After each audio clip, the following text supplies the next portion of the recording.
శ్రీ రామకృష్ణ ప్రభ ఛానల్ను చూడండి, మాసపత్రికను చదవండి. ఓం నమో భగవతే రామకృష్ణాయ. యుగాలు మారినా మానవుల హృదయ మందిరాల్లో సదా ప్రతిధ్వనించే తారకనామం శ్రీరామనామం. రాజులు గతించినా, రాజ్యాలు అంతరించినా రాజంటే రాముడేనని, రాజ్యమంటే రామరాజ్యమేనని ప్రతీతి. ఈనాటికి రాముణ్ణి ఆదర్శ ప్రభువుగా, అయోధ్యను ఆదర్శరాజ్యంగా భావిస్తున్నాం. అందుకు కారణం రాముడు సకల సద్గుణ శోభితుడై రాజ్యాన్ని పాలించడం, రామరాజ్యంలోని ప్రజలు కూడా ధర్మవర్తునులై జీవించడమే. పుంసాం మోహన రూపాయ అని శ్రీరాముణ్ణి కీర్తిస్తాం. అయితే ఇన్ని యుగాలుగా రాముణ్ణి ఆరాధించడానికి కారణం కేవలం ఆయన బాహ్య సౌందర్యం చూసి కాదు, అంతఃసౌందర్యానికి, సుగుణాలకు ప్రభావితులమే అన్న విషయాన్ని విస్మరించరాదు. శ్రీరాముని సుగుణ కుసుమాల పరిమళాలు నేటికీ వెదజల్లుతున్నాయంటే వాటి ప్రభావం ఎంతటి మహత్తరమైనదో మనం ఊహించవచ్చు. ప్రజలు రాజుకు దేహం లాంటివారు, ప్రజలకు రాజు ఆత్మలాంటివాడు. పాలకులు, ప్రజలు సత్యధర్మ మార్గాలను అనుసరించినప్పుడే దేశం సుభిక్షంగా, శాంతిమయంగా ఉండగలదని మహాభారతంలోని శాంతి పర్వంలో భీష్ముడు సూచించాడు. యథా రాజా తథా ప్రజ అని లోకోక్తి. ప్రభువులు ఎలా ప్రవర్తిస్తే ప్రజలు కూడా అలాగే ప్రవర్తిస్తారు అన్న మాట నిజమని నిరూపించే రాజ్యాలు రామరాజ్యం, రావణరాజ్యం. సత్యధర్మాలు జీవితానికి శోభను, శాంతిని ఇచ్చేవని రుజువు చేశాడు రాముడు. రామరాజ్యంలో ప్రజలు ఎలా శాంతి సౌఖ్యాలతో వర్ధిల్లారో అధ్యాత్మ రామాయణంలో ఇలా వివరించబడింది. రామరాజ్యంలో వ్యాధుల భయం, దొంగల భయం లేవు. వృద్ధులు, సత్పురుషులు, బాలలకు అకాల మృత్యుభయం లేదు. ప్రజలకు ఎలాంటి అనర్థాలు కలగలేదు. అందరూ రాముణ్ణి పూజించి సదా ఆయన చింతనలో జీవించారు. కాగా అసత్య, అధర్మాలు జీవితానికి క్షోభను, అశాంతిని కలుగజేస్తాయని రావణుని జీవితం తెలియచేస్తుంది. రావణరాజ్యంలో హింసలు, దొంగతనాలు, అకాల మరణాలు, అరాచకాలు తాండవించాయి. అకృతాత్మానమాపాధ్య రాజాన మనయే రథం సమృద్ధాని వినశ్యంతి రాష్ట్రాని నగరాని చ. నీతిహీనుడు, ఇంద్రియ చపలుడు అయిన రాజు యొక్క సంపదలు, రాజ్యాలు నశించిపోతాయి. రావణుడు సీతను అపహరించి ఇంద్రియలోలుడిగా పేరుపడ్డాడు. రావణుడు అధర్మవర్తుడు అవటం వల్ల సకల ఐశ్వర్యాల్ని, రాజ్యాన్ని కోల్పోయాడు. ప్రభువు, ప్రజలు నీతిబద్ధులై అన్యోన్యంగా జీవించినప్పుడే రామరాజ్యం సాధ్యమవుతుంది.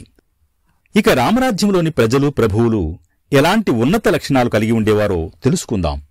రాముణ్ణి పట్టాభిషిక్తుణ్ణి చేయటానికి దశరథ మహారాజు అయోధ్యవాసుల అభిప్రాయాన్ని అడిగినప్పుడు ప్రజలంతా ముక్తకంఠంతో రాముడు ఆహ్లాదాన్నిచ్చే చంద్రుడు లాంటివాడు, సహనములో భూదేవికి సమానుడు, బుద్ధిలో బృహస్పతి వంటివాడు అని రాముణ్ణి కీర్తించారు. వ్యసనేషు మనుష్యానాం వృశంభవతి దుఃఖితః ఉత్సవేషు చ సర్వేషు పితేవ పరితుష్యతి. రాజా, మాకు కష్టాలు కలిగితే రాముడు బాధపడతాడు, సుఖం కలిగితే పిల్లల సంతోషం చూసి తండ్రి ఆనందించినట్లు ఆనందిస్తాడు అని అన్నారు. రాముడు రాజైతే తమకు సకల సౌఖ్యాలు చేకూరుతాయని అయోధ్య ప్రజలు తమ విశ్వాసాన్ని వ్యక్తపరిచారు. పరిపాలించే రాజు ఎలా ఉండాలన్న విషయంపై అయోధ్య ప్రజలకు పూర్తి అవగాహన ఉందని దీన్ని బట్టి మనకు అర్థమవుతుంది. మరి ఈనాటి ప్రజలు ఎలాంటి పాలకుల్ని ఎన్నుకుంటున్నారో, అందుకు ఎలాంటి మార్గాల్ని అనుసరిస్తున్నారో అందరికీ తెలిసిన విషయమే. కాబట్టి అందరి హితం కోసం కృషి చేసేవారిని పాలకులుగా ఎన్నుకోవడంలో ప్రజలు అవగాహన కలిగి ఉండాలి. అయోధ్య ప్రజలంతా రాముణ్ణి సకల సుగుణాల రాశి అని కీర్తించారు. కాని దశరథ మహారాజు మాత్రం వినయ స్వరూపుడైన శ్రీరామునికి ఇంకా వినయ విధేయతలతో ప్రవర్తించాల్సిందంటూ ఇలా హితబోధ చేశాడు. భూయో వినయమాస్తాయ భవనిత్యం జితేంద్రియ కామక్రోధ సముత్తాని త్యజేత వ్యసనానిచ. ఓ రామా, వినయాన్ని పెంచుకో, ఇంద్రియాలను అధీనంలో ఉంచుకో, కామక్రోధాల వల్ల ఉత్పన్నమయ్యే వ్యసనాలకు దూరంగా ఉండు. అధికారం ఎంతటి వారిలోనైనా గర్వాన్ని పెంచుతుంది, దుర్వ్యసనానికి లోబడేలా చేస్తుంది.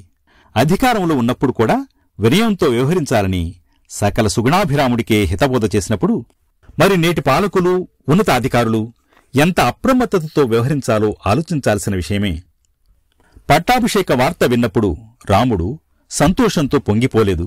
14 సంవత్సరాలు అరణ్యవాసం చేయాలన్నప్పుడు దుఃఖంతో కృంగిపోలేదు. అంతేకాక పితృవాక్య పరిపాలనకై వనవాసం చేయడం సదవకాశమని, సత్పురుషుల సాంగత్యం లభిస్తుందని ఆనందించాడు. ప్రతికూల పరిస్థితుల్లోనూ సానుకూల దృక్పథంతో ఆలోచించగలిగే మహోన్నత వ్యక్తిత్వం రాముడిది.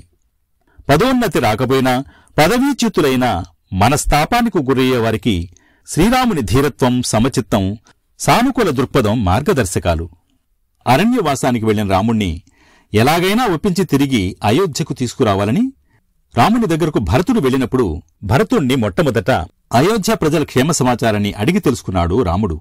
స్నేహం దయాంచ సౌఖ్యంచ యదివా జానకీమపి ఆరాధనాయ లోకస్య ముంచతో నాస్తి మే వ్యథ.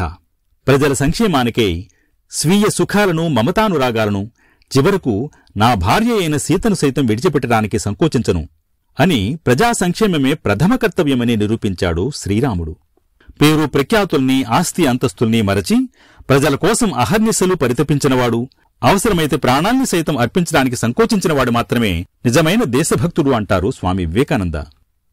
అసలు ఏ దేశమైనా శాంతి సౌభాగ్యాలతో విలసిల్లాలంటే ముఖ్యంగా కావలసింది ఏమిటి? ఒకసారి రఘుమహారాజు దేశం సర్వతోముఖాభివృద్ధి చెందాలంటే ఎలాంటి పథకాల్ని అవలంబించాలో చర్చించటానికి మేధావుల సభ ఏర్పాటు చేశాడు. ఆ సభలో ఒక వర్గం వారు దేశం అభివృద్ధి చెందడానికి సైన్యం పటిష్టంగా ఉండాలన్నారు. అందుకు అవసరమైన పథకాలు చేపట్టాలని సూచించారు. ఇక రెండో వర్గం వారు దేశం శాంతి సౌఖ్యాలతో వర్ధిల్లాలంటే దేశ ప్రజలు సచ్చీలురై ఉండాలన్నారు. ప్రజల్ని శీలవంతులుగా తీర్చిదిద్దడానికి అవసరమైన పథకాలను చేపట్టాలని సూచించారు.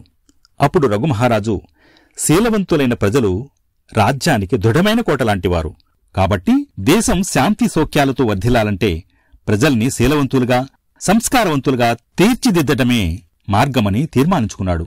కాబట్టి ఏ దేశమైనా శాంతి సౌభాగ్యాలతో విరాజిల్లాలంటే ఆ దేశంలో ఎన్ని ఠాణాలు, ఎన్ని న్యాయస్థానాలు, సైనిక బలగాలు ఉన్నాయనీ కాదు, ఎంతమంది సచ్చీలురు, సద్గుణవంతులు ఉన్నారన్న దానిపై ఆధారపడి ఉంటుందని గ్రహించాలి.